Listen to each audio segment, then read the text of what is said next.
Um, Given this week, the Levin Coburn report and the big New York Times story today showed that both the Obama administration and the Bush administration have completely failed to investigate or prosecute Wall Street crimes at Goldman Sachs, Countrywide, AIG, all these companies. Would your administration be more aggressive in going after Wall Street criminals? What we have now is big government, big unions, and certain big businesses, bailout businesses, conspiring with each other to harm the country. And they acted recklessly in the financial crisis and the events leading up to the financial crisis.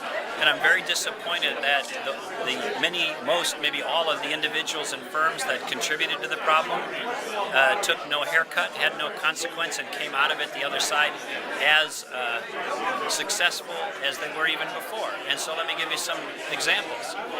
You have the United States Congress enabling Fannie and Freddie, politicizing the decisions around the financing of the housing market. And Fannie and Freddie is an absolute disaster in terms of their role in fomenting and causing the housing crisis. And they didn't even get touched in the financial reform bill. Got a complete pass. And as did the people who are running it.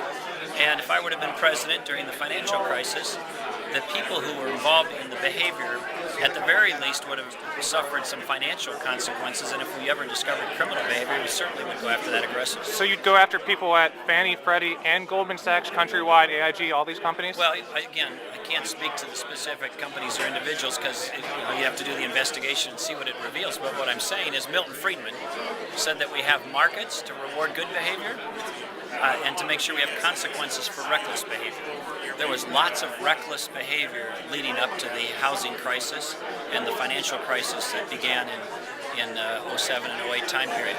And if you look at most of the people who are in the middle of that, neither they, nor their companies, nor their shareholders, nor their partners suffered any consequence at all. And so Milton Friedman would say, and I would agree with it, when you got people who got reckless behavior, the market, or otherwise, you have to have consequences for bad behavior.